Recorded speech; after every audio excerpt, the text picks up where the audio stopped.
connection process for home lighting system. Objectives. At the end of this session, you will be able to mount a solar panel for home lighting system and connect a DC home lighting solar PV system. Let's first look at the tools, equipment and materials needed for constructing a home lighting system.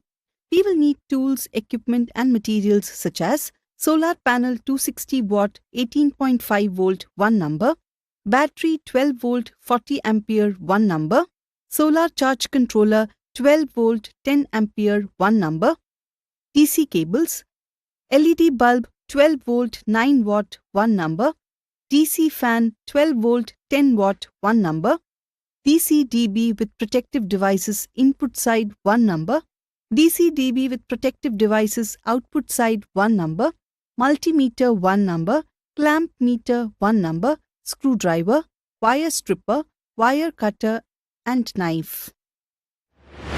First, let's explore the concept of home lighting systems or HLS. DC home lighting systems are commonly installed in various settings such as houses, temples, farmhouses, gardens, and more. One of the key advantages of these systems is their reliance on sunlight as a renewable energy source, making them both environmentally friendly and cost-effective. When setting up a solar photovoltaic module (SPV), it is important to consider the following factors. Choose an installation location that is free from obstructions like trees, buildings, or other structures that could cast shadows. Position the panels at azimuth angles and facing true south to maximize exposure to sunlight, taking into account the geographical location in India. Now, let's take a closer look at mounting structures. Mounting structures typically consist of frames and posts constructed from rust-resistant materials like steel. These structures provide sturdy support for the solar panels, ensuring they remain secure and stable. Careful attention should be given to the placement of the mounting structure to ensure optimal positioning for the solar panels. Next, let's see how we can install a mounting structure and solar PV panel. Begin by digging a pit of adequate depth and width at the chosen installation location. Ensure that the installation location has a sturdy wall, pillar, or foundation made of cement concrete to support the mounting structure securely.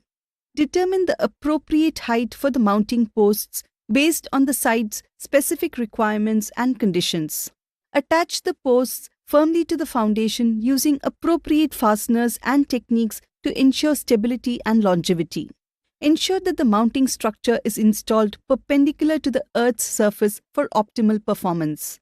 Incline the surface of the solar photovoltaic panel towards true south with the appropriate inclination angle to maximize sunlight exposure. Once all conditions are met, securely fix the mounting structure in place using nails or cement concrete as per standard installation practices. Install the solar PV panel on the mounting structure at the designated location on the rooftop or field, following the provided guidelines for proper placement. Maintain a minimum wiring distance between the solar panel and the solar charge controller to minimize power loss. Ensure shorter wiring lengths from the solar charge controller to all loads to promote a balanced distribution of power. Incorporate individual switches to the different loads. Prioritize shorter wiring distances for the battery to optimize overall system performance. Connect the positive and negative wires of loads to the appropriate terminals of the SCC. Check the battery voltage using multimeter to check whether it is working well. Strip the two wires and crimp the lug to one end of the wire. Connect the red wire to the positive terminal and black wire to the negative terminal.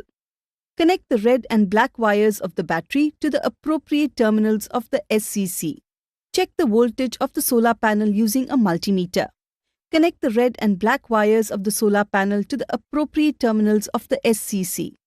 Switch on the SCC and check the loads by turning on individual switches. Next, let's see how we can integrate all the components to create an effective home lighting system. Take a moment to review the provided wiring diagram. In this setup, there are solar photovoltaic modules, SPV, solar charge controller SCC, battery, and loads specifically 2 DC LED bulbs and a fan. For this demonstration, we will focus on the installation of a LED lamp and a DC fan on a table wiring setup. An essential step is to ensure the proper positioning of the SPV module. It is recommended that the SPV module be placed near the battery and charge controller. Mount the SPV module securely on a stable structure. Adjust the tilt and orientation of the SPV module to optimize sunlight. Safety tip: ensure that the installation site is safe with no risk of falling or accidents. After mounting the solar panels on the structure, connect the MC4 connectors from the DC cable to the panel. For this, align the male and female connectors and push them together firmly until they audibly click into place. This ensures a secure electrical connection. Now, we will bring the DC cable from the solar PV module to the input of DC distribution board. Begin by running the DC cable from the solar PV module to the location of the DC distribution board. Ensure that the cable is securely fastened and protected from any potential damage or hazards along its route. Take care to route the cable away from any sources of heat, sharp edges, or other potential sources of damage. Next, we will connect the DC cables to the DC-DB input protective device. Before making any connections, verify that the DC-DB switch is in the off position to prevent any electrical hazards. Connect the DC cables from the solar PV module to the input terminals of the DC-DB protective device, following the manufacturer's instructions and observing proper polarity. Ensure that the connections are tight and secure, and double-check for any signs of damage or wear on the cables or terminals. Now we will proceed to connect output terminals of DC-DB to the solar PV terminals of SCC with DC cables. Again, observe the correct polarity when making these connections to ensure proper operation of the system.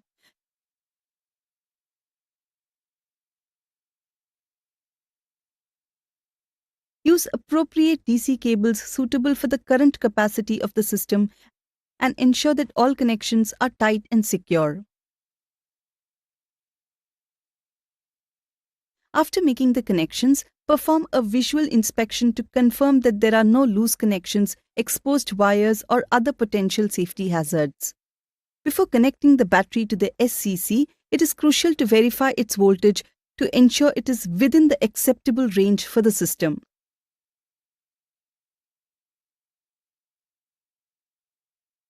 Once confirmed, connect the positive and negative terminals of the battery to the corresponding terminals on the SCC.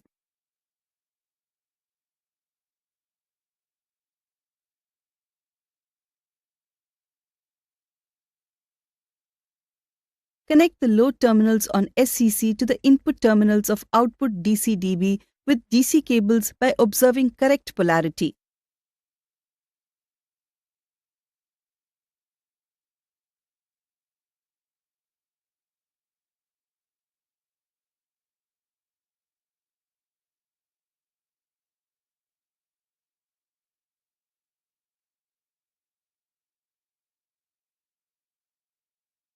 Connect the wires from the loads, LED lamp and DC fan to the output terminals of the output DC-DB. Make sure the DC-DB switch is off. Safety tip: ensure the output switches of the DC-DB are in off condition and ensure firm wire connections to the terminals on SCC. Make sure the wire strands do not protrude outside. It is essential to double-check that the wiring matches the correct polarities to avoid any potential damage.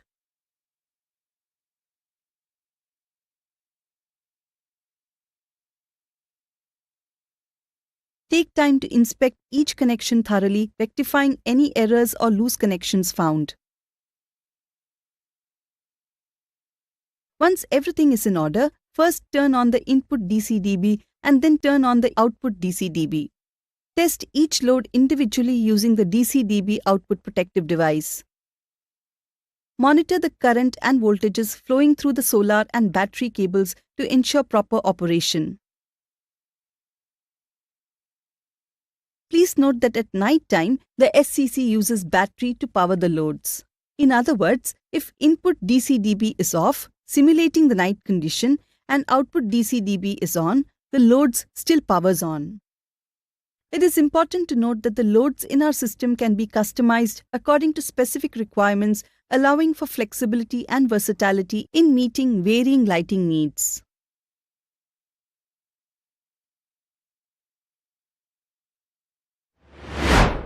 This brings us to the end of this session. In this session, you have learned to connect a DC home lighting solar PV system and mount solar panel in rooftop for home lighting system. Thank you for watching. See you in the next session.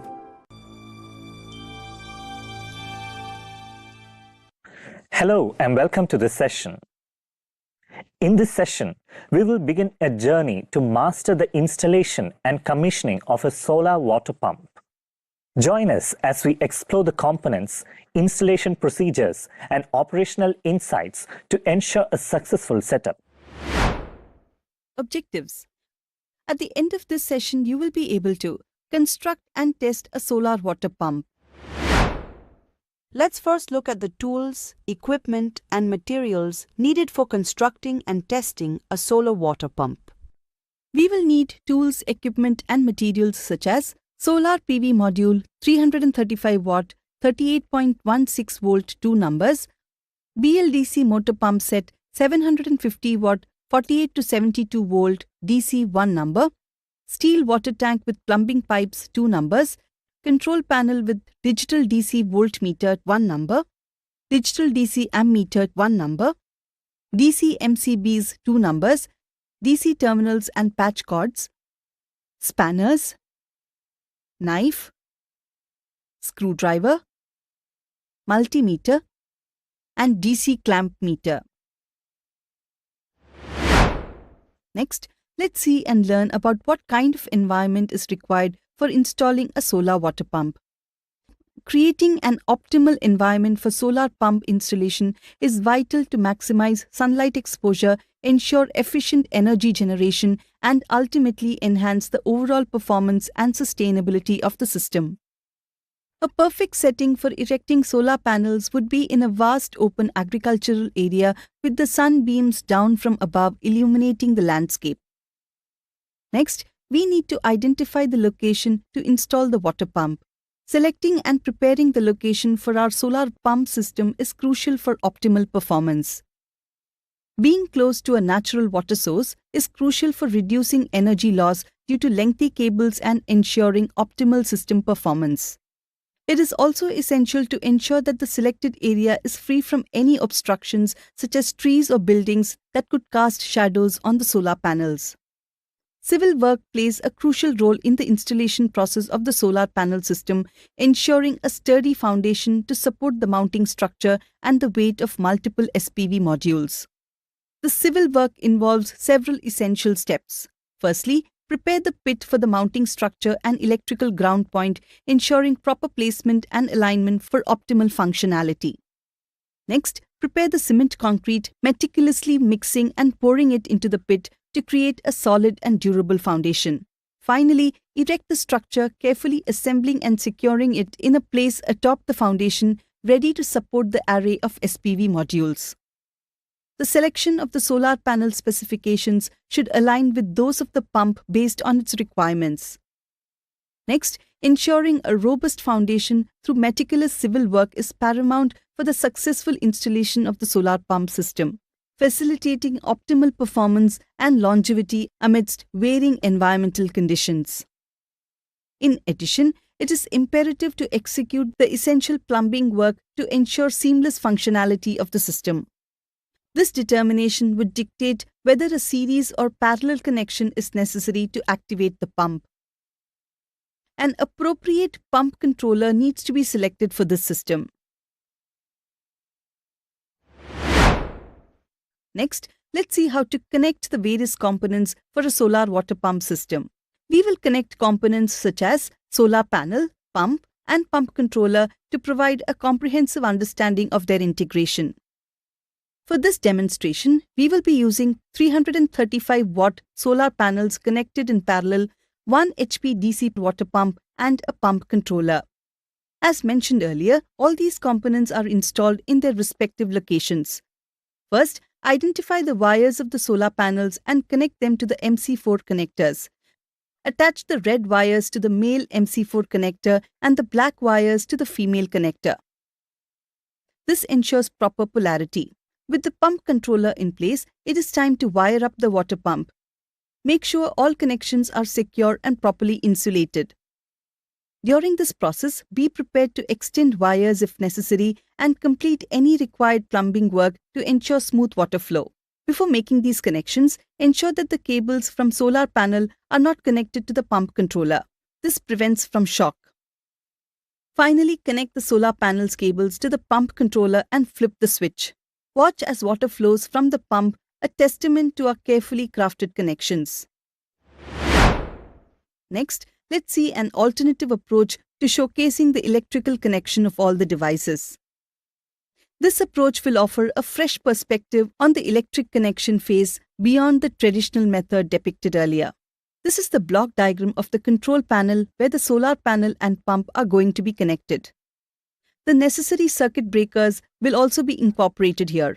Ammeters and voltmeters are added on the solar panel to check the voltage and current. First, let's locate the two solar PV modules. Each module has a rating of 335 watts and is already installed.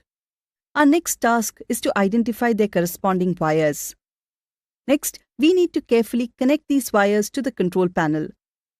They need to be connected in series to meet the specifications of the BLDC motor pump set.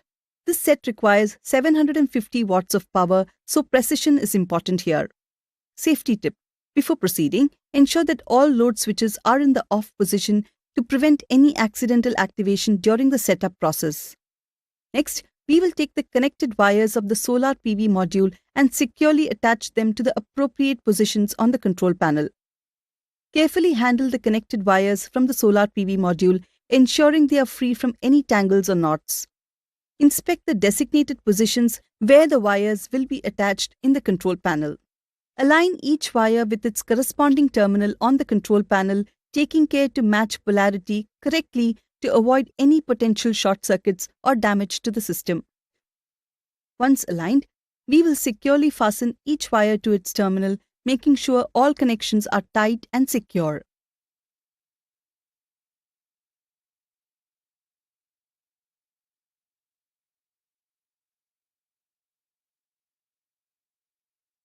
Now let's proceed to connect and configure the DC voltmeter and DC ammeter of the control panel to measure the solar panel current and voltage. Begin by carefully attaching the positive and negative terminals of each meter to the corresponding terminals on the control panel. Ensure a secure connection to avoid any inaccuracies in readings.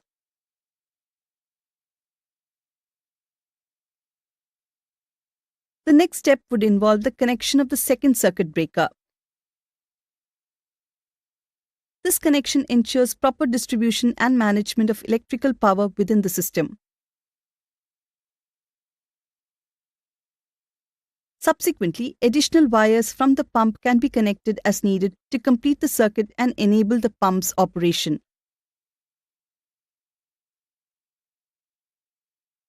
Now let's take a moment to highlight the components of our pump system. It comprises of controller units designed to oversee and regulate both the interface and speed, enhancing the efficiency and performance of the entire setup. Make necessary connection to power up the water pump.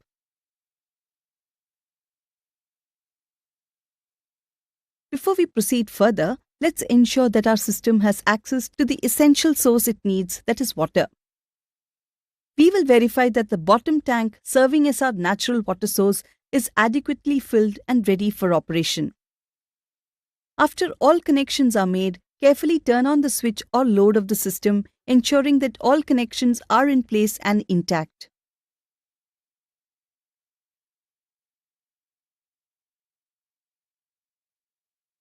Now it's time for a thorough testing of the system. We will utilize the precision instruments available in our control panel, the DC voltmeter and DC ammeter, to meticulously examine both currents and readings. This thorough evaluation ensures that our system is operating within desired parameters and provides valuable insights into its performance and efficiency. As the system is activated, observe water is pumped from the bottom steel tank to the upper steel tank. This confirms that our system is working perfectly. Note that this water pump system operates exclusively during daylight hours and does not require a battery.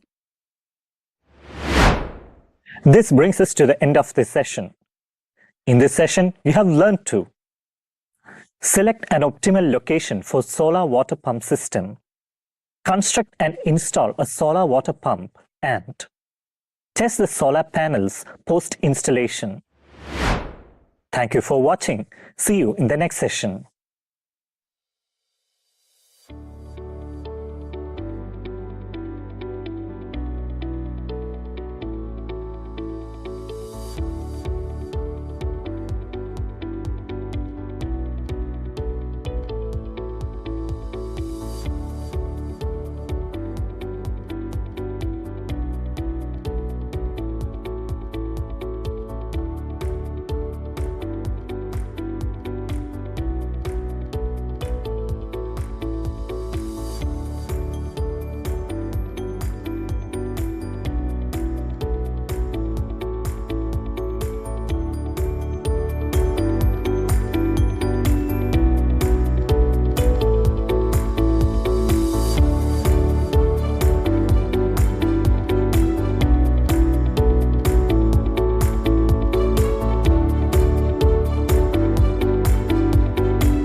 Step 3.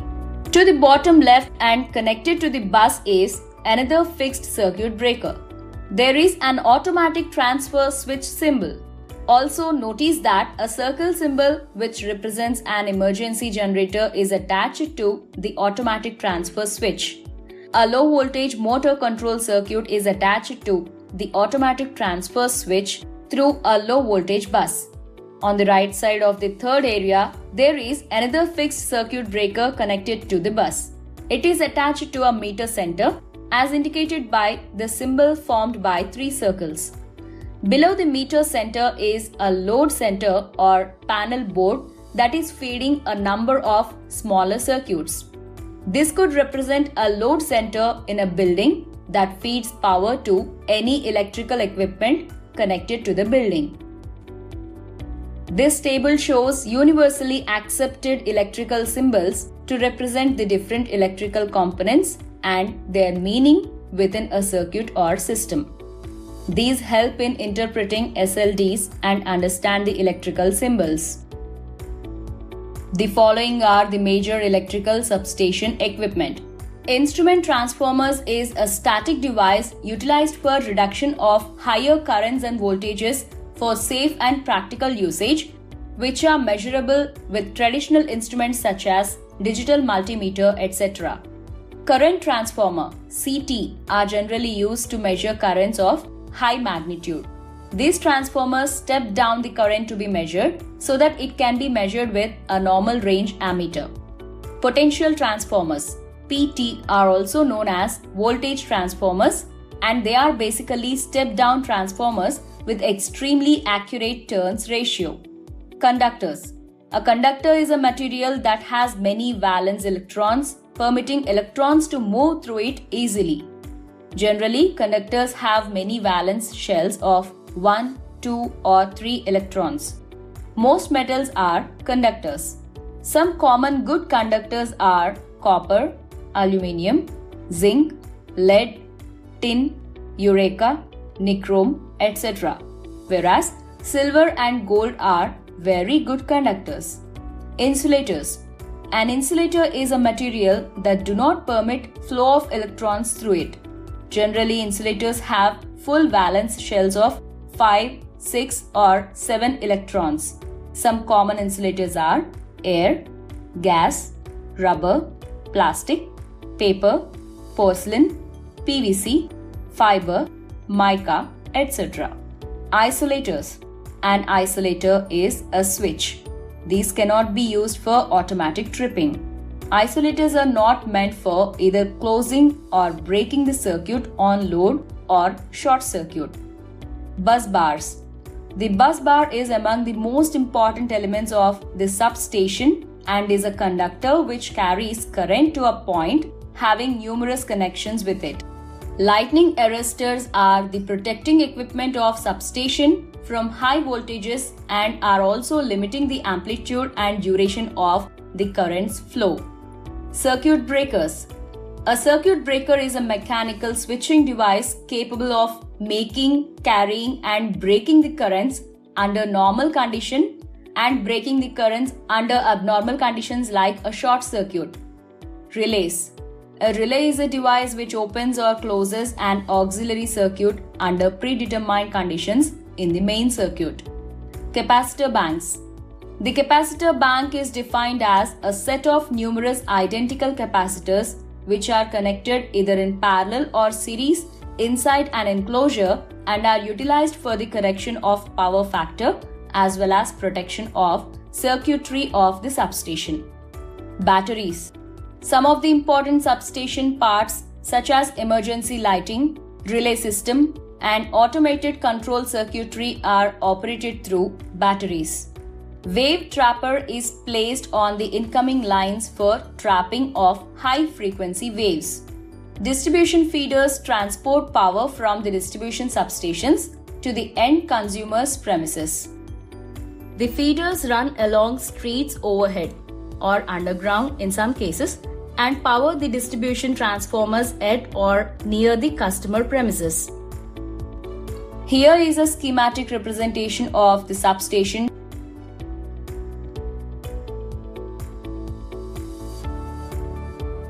Connecting the non-conductive metal body or parts of an electrical equipment and system to the earth through a low resistance conductor is called as earthing. Earthing of an electrical installation can be brought under two major categories: system earthing and equipment earthing. Let us know about the system earthing. Earthing associated with current carrying conductors is normally essential to the security of the system and is generally known as system earthing. System earthing is done at generating stations and substations. Equipment earthing is nothing but earthing of non-current carrying metalwork and conductor, which is essential for the safety of human life, animals, and property. Now that you are familiar with the transmission and distribution substation, we have few tasks for you to check your understanding. To do the task, be prepared with the following required items: drawing sheet, pencil, eraser, and scale. The instructor may take the trainees to the nearest transmission or distribution main substation and explain the name of the equipment, their specification and function. Also instruct the trainees to follow the safety regulation while visiting the substation. Your first task is to visit the transmission and distribution main substation, identify the sequential stages of transmission or distribution substations, trace and identify the various equipment like transformers, feeders, circuit breakers, isolator, CT and PT, etc. from the generator to the consumer points in sequence of transmission and distribution substation. Note down the earthing system. The major substation is provided with system earthing. Note the different values of earth resistance displayed in the earth pit. Note down which equipment or installation requires the least earth resistance value and irregular value. Identify the hollow conductors used for connection between feeders. Enter the details in the given table format. Your second task is to locate the places of equipment and draw the single line diagram of transmission and distribution substation which you have visited and get it checked with your instructor. These are the diagrams for your reference. We have reached the end of this session on visit to transmission or distribution substation. By now, you should be able to know the transmission network of India, describe the transmission and distribution substation, explain a single line diagram, list the electrical substation equipment, visit and trace the transmission and distribution line of substation, identify the equipment in sequential stages of distribution substation, and prepare the layout and draw the single line diagram of the transmission and distribution. In this session, we will be learning how plot sun chart and locate the sun at your location for a given time of the day. At the end of this session, you will be able to know the division of energies, explain and differentiate between non-renewable and renewable energy sources, and describe the seasonal changes and sun path. Energy is the amount of work that can be performed by a particular force. It can be transferred into other areas and objects, but the energy quantity always remains the same. Different forms of energy include thermal, kinetic, potential, sound, and light energy. Fundamentally, there are two types of energy: potential and kinetic energy. Potential energy is the energy of a body or a system due to the position of the body or the arrangement of the particles of the system in a force field. Kinetic energy is defined as the work needed to accelerate a body of a given mass from rest to its stated velocity. All the forms of energy can be broadly divided into two main subgroups: renewable and non-renewable energy. Non-renewable energy will eventually run out and cannot be replaced. Examples are fossil fuels such as oil and natural gas. Renewable energy can be obtained for an unlimited time period. Examples are solar and wind energy. Renewable resources are replenished naturally, which means they will never run out. The major renewable energy sources are solar energy, biomass, wind energy, geothermal energy, and hydropower energy. Solar energy is the heat and radiant light from the sun that can be harnessed with technologies such as solar power and solar thermal energy. Biomass energy derives its energy from plant materials. Wood is the most common and still the largest biomass energy source. But breakthroughs in research have increased biofuel to encompass food crops, algae, and industrial waste to make biomass. Biomass materials harness the power inside the plant matter to make this energy. Wind is the movement of air caused by the uneven heating of the earth by the sun and the earth's own rotation. Winds range from light breezes to natural hazards such as hurricanes and tornadoes. Geothermal energy is thermal energy generated and stored in the earth. The geothermal energy of the earth's crust originates from the original formation of the planet and from radioactive decay of minerals. Hydropower energy is a form of energy that harnesses the power of water in motion to generate electricity. Like other types of renewable energy, this doesn't create any smoke and hence doesn't cause any form of pollution. Moreover, today it's highly possible for homes to generate their own hydroelectric power using small hydros without building huge dams. As you are now familiar with the different forms of energy, their divisions, sources, and the relationship between Earth's orbit and sun path, let us have a look at few tasks to check your understanding. Your first task is to identify the non-renewable or renewable energy sources in this table.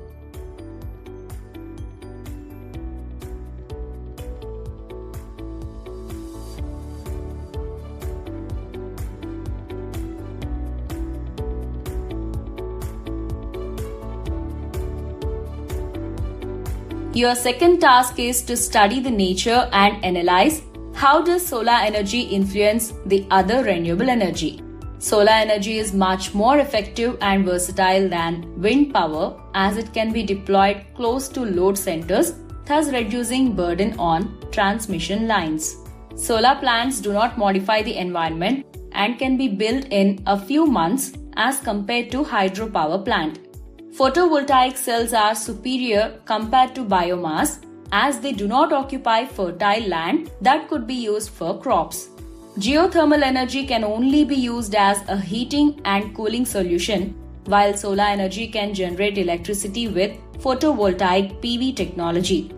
Also, geothermal power plants emit small amounts of carbon dioxide, unlike solar energy. The final task is to analyze the availability of sunlight on your place based on observations made during the day, the month, the season, and throughout the year. We have reached the end of this session on plot sun chart and locate the sun at your location for a given time of the day. By now, you should be able to know the division of energies, explain and differentiate between non-renewable and renewable energy sources, and describe the seasonal changes and sun path. In this session, we will be learning how to find out relations between sunlight and earth motion by globe model. At the end of this session, you will be able to know the nature of solar radiation and variation in its reception on earth due to different causes using globe model, and light source, explain the earth and sun planet's motion as well as its implications in maximizing solar energy utility, and get familiar with latitude and longitude for a given location. Sun paths at any latitude and any time of the year can be determined from basic geometry. The Earth's axis of rotation tilts about 23.5 degrees relative to the plane of Earth's orbit around the Sun. As the Earth orbits the Sun, this creates the 47 degrees declination difference between the solstice sun paths as well as the hemisphere-specific difference between summer and winter. In the northern hemisphere, the sun path near to the winter solstice rises in the southeast, transits the celestial meridian at a low angle in the south, and then sets in the southwest. The sun path is on the south equator side of the house all day long. A vertical window facing south equator side is effective for capturing solar thermal energy. For comparison, the sun path near the winter solstice in the southern hemisphere rises in the northeast, peaks out at a low angle in the north, and then sets in the northwest. Duration of daylight. North of the Arctic Circle and south of the Antarctic Circle, there will be at least one day a year when the sun is not above the horizon for 24 hours during the winter solstice, and at least one day when the sun is above the horizon for 24 hours during the summer solstice.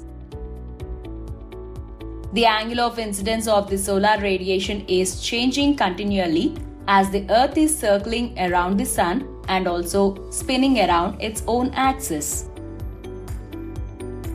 The 23.5 degrees inclination of the Earth's axis also has an influence as shown. The Earth is not a flat disk. It is almost spherical in shape, and gravitational force binds the atmosphere like a shell.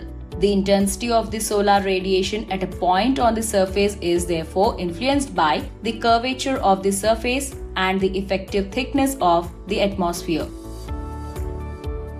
Accordingly, the installation angle varies from season to season depending on a geographical location. Let us learn about the rise and set directions. On the northern hemisphere, the north is to the left, the sun rises in the east, culminates in the south while moving to the right and sets in the west. Both rise and set positions are displaced towards the north in summer and towards the south for the winter track. On the southern hemisphere, the south is to the left, the sun rises in the east, culminates in the north while moving to the left and sets in the west. Both rise and set positions are displaced towards the south in summer and towards the north for the winter track. On the imaginary line of the equator, the sun maximum elevation is great during all the year, but it doesn't form every day a perfect right angle with the ground at noon. In fact, it happens 2 days of the year during the equinoxes. Summer days are longer than winter days, but approximately the difference is no more than only 2.5 hours. Azimuth angle of the sun is defined as the angle from due north in a clockwise direction. Zenith angle of the sun is defined as the angle measured from vertical downward. Angle of inclination of radiant light and its relation with latitude and longitude of different locations on Earth. Depending on a geographical location, the closer to the equator, the more potential solar energy is available. The Earth reaches the point nearest to the Sun in the beginning of January each year. After 6 months, on the 4th of July, it reaches the farthest distance from the Sun. Due to these different distances, the direct solar radiation reaching the Earth's atmosphere is 7% more intense in January than it is on the 4th of July. These differing distances between the Earth and the Sun only have a minor effect on the seasonal temperatures on the Earth. It is time to test your understanding. You need a candle or electric bulb or torch and a rotating globe model.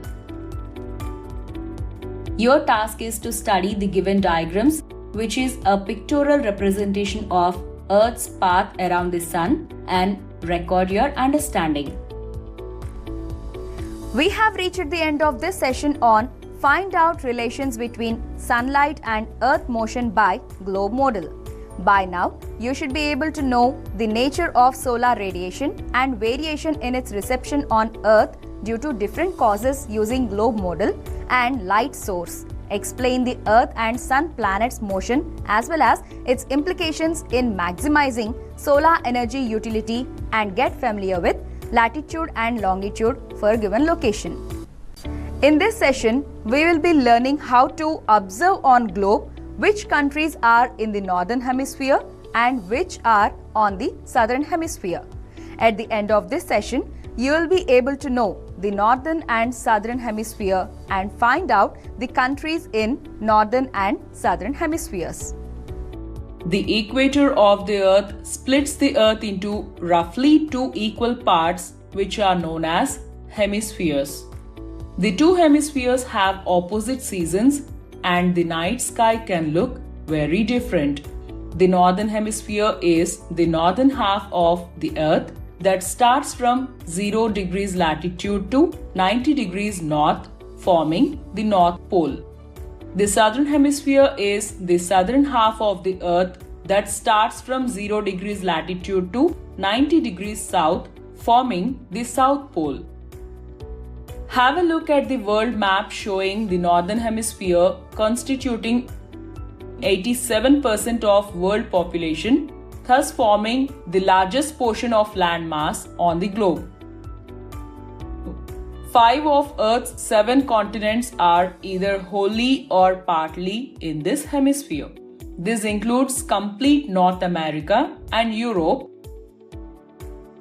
most of Asia, 2/3 of Africa, and the northern part of South America. There are more countries in the northern hemisphere than in the southern hemisphere, which includes the 3 largest countries by population: India, China, and the United States. Russia is the largest country geographically. It makes up for roughly 11% of the Earth's total landmass. 4 of the 5 world oceans are present in the northern hemisphere: the Pacific, Arctic, Indian, and Atlantic Oceans. Here you can see the southern hemisphere consists of more ocean than the northern hemisphere and having only 13% of world population. The continents Australia and Antarctica are located completely in the southern hemisphere. Also, most of South America and 1/3 of Africa are in the southern half of the globe. The most populated country south of the equator is Indonesia, while Brazil is the largest country geographically. Traditionally, Australia and New Zealand have been considered more western countries in the southern hemisphere. The Southern Ocean is the only ocean that is located entirely in the southern hemisphere. Except for the Arctic Ocean, the other 4, the Pacific, Indian, and Atlantic Oceans, are also present in the southern half of the globe. Seasons in the northern and southern hemispheres are opposite. When it is winter in the northern hemisphere, it's summer in the southern hemisphere. This is because Earth's axis is tilted in relation to its orbit around the sun, known as axial tilt. Each hemisphere tilts toward and away from the sun at opposite times of the year.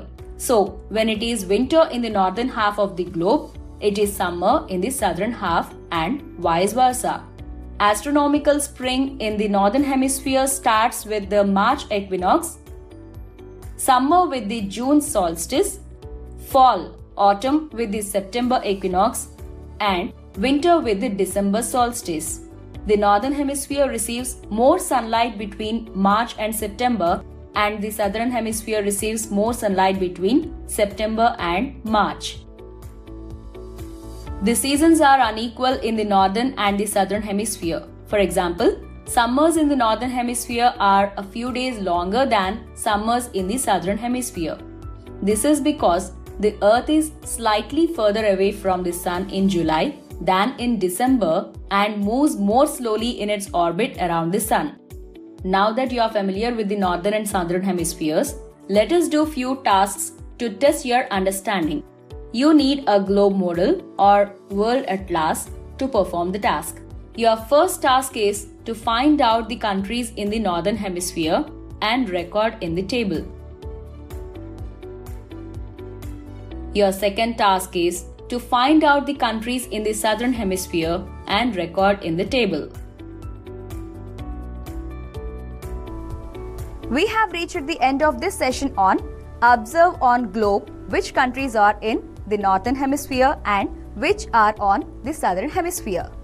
By now, you should be able to know the northern and southern hemispheres and find out the countries in northern and southern hemispheres.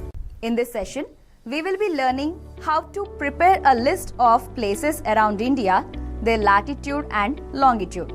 At the end of this session, you will be able to know the latitude and longitude and find out latitude and longitude of different cities in India.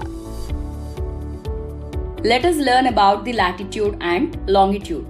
Latitude and longitude are parameters or coordinates that help determine the location of any place on Earth. Both latitude and longitude are angles that uniquely define points on the Earth's sphere. They constitute a coordinate system or scheme to locate or identify geographic positions anywhere on the Earth's surface. Together, latitude and longitude enable cartographers, geographers, and others to locate points or places on the globe. They also show the angular distance of any place from the Earth's center. Latitude and longitude are both measured in degrees and minutes. Latitudes are horizontal lines known as parallels that measure distance north or south of the equator. Latitude lines are a numerical way to measure how far north or south of the equator a place is located. The equator is the starting point for measuring latitude, that's why it's marked as 0 degrees latitude. The number of latitude degrees will be larger the further away from the equator the place is located, all the way up to 90 degrees latitude at the poles. Latitude locations are given as dash degrees north or dash degrees south. Longitudes are vertical lines known as meridians that measure east or west of the meridian in Greenwich, England. Longitude lines are a numerical way to show or measure how far a location is east or west of a universal vertical line called the prime meridian. The vertical starting point for longitude, the prime meridian, is numbered 0 degrees longitude. To measure longitude east or west of the prime meridian, there are 180 degree vertical longitude lines east of the prime meridian and 180 degree vertical longitude lines west of the prime meridian. So longitude locations are given as dash degrees east or dash degrees west. The 180 degree line is a single vertical line called the international date line, and it is directly opposite of the prime meridian. A place in the northern hemisphere is identified by its northern latitude and assigned a suffix of N for north.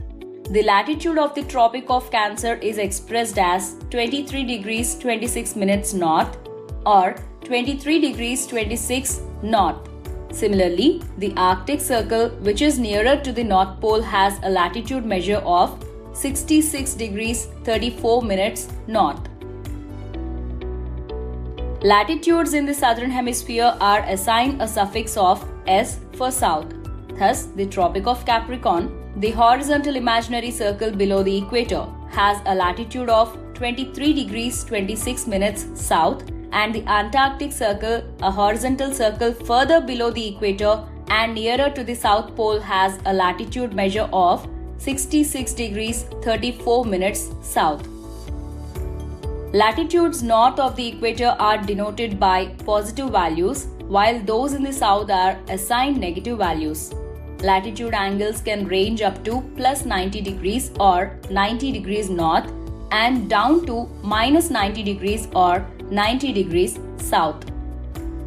It's interesting to note that the Tropic of Cancer and Tropic of Capricorn have the same latitude measure. This is because they are both horizontally equidistant from the equator. The only difference is that the Tropic of Cancer is in the northern hemisphere, so its latitude is expressed as 23 degrees 26 minutes north, while the latitude of the Tropic of Capricorn in the southern hemisphere is expressed as 23 degrees 26 minutes south. The same goes for the Arctic Circle and the Antarctic Circle. Let us see how to read latitude values. There are three different types of latitude: geocentric, astronomical, and geographic. The geocentric latitude is the most referenced one, expressed in degrees and minutes, and sometimes also in seconds. The geocentric latitude refers to the angle subtended by an angle at the Earth's center and is always expressed in a north-south plane from the equator. Cairo has a latitude of 30 degrees 3 minutes north, subtends an angle of 30 degrees 3 minutes at the center of the globe. North indicates that Cairo is to the north of the equator and therefore in the northern hemisphere. Dunedin, New Zealand has a latitude of 45 degrees 52 minutes south, meaning it subtends an angle of 45 degrees 52 minutes at the center of the globe and lies in the southern hemisphere. The prime meridian divides the Earth into its eastern and western hemispheres. Longitudes provide the location of a place that's east or west of the prime meridian. Longitudes are also measured in degrees and minutes and sometimes in seconds.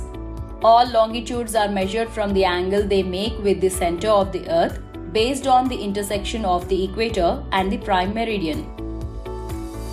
Now let us see how to read longitude values. All longitudes other than the prime meridian are measured by up to 180 degrees both east and west of the prime meridian. For example, the longitude of Los Angeles is 118 degrees 15 minutes west.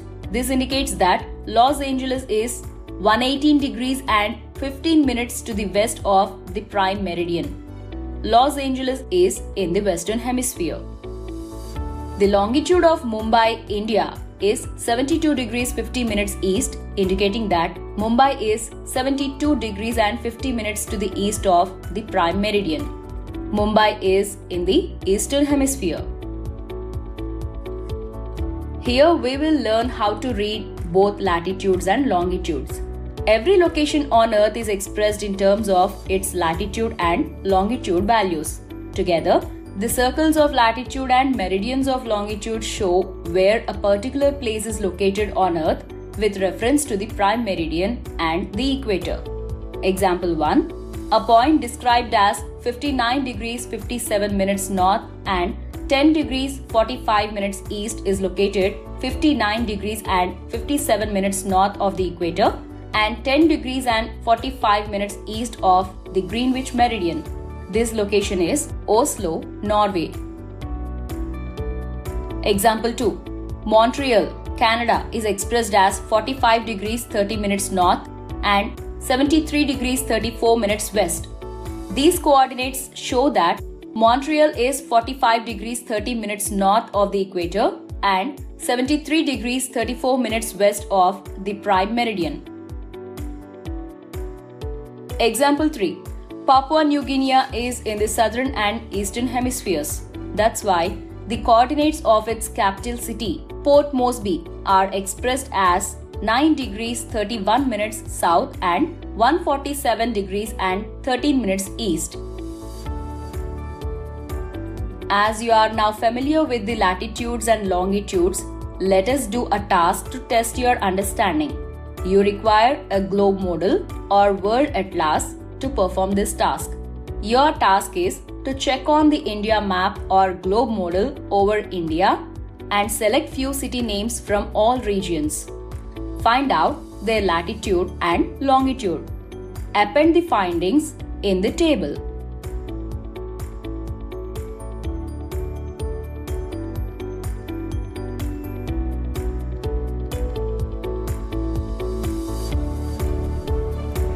have reached the end of this session on prepare a list of places around India, their latitude and longitude. By now, you should be able to know the latitude and longitude and find out latitude and longitude of different cities in India.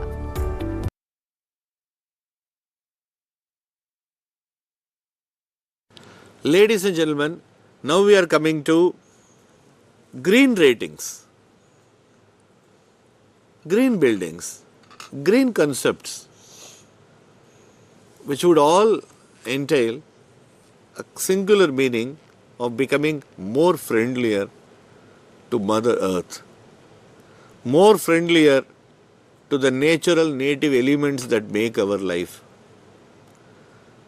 So to that extent, let us build this discussion. Again, in front of you is Brigadier Muthukumar, the Chief Engineer, Gandhinagar Zone. On to my left is Mrs. Prabha Jain, the architect, the Director of Architecture. On to my extreme right, Mr. Doijode, the Joint Director. And to my immediate right is the expert from Ahmedabad, Shri Yatin Pandya. Now, let me look at it. There are IGBC green township rating systems, Griha guidelines for green large area developments. You got the energy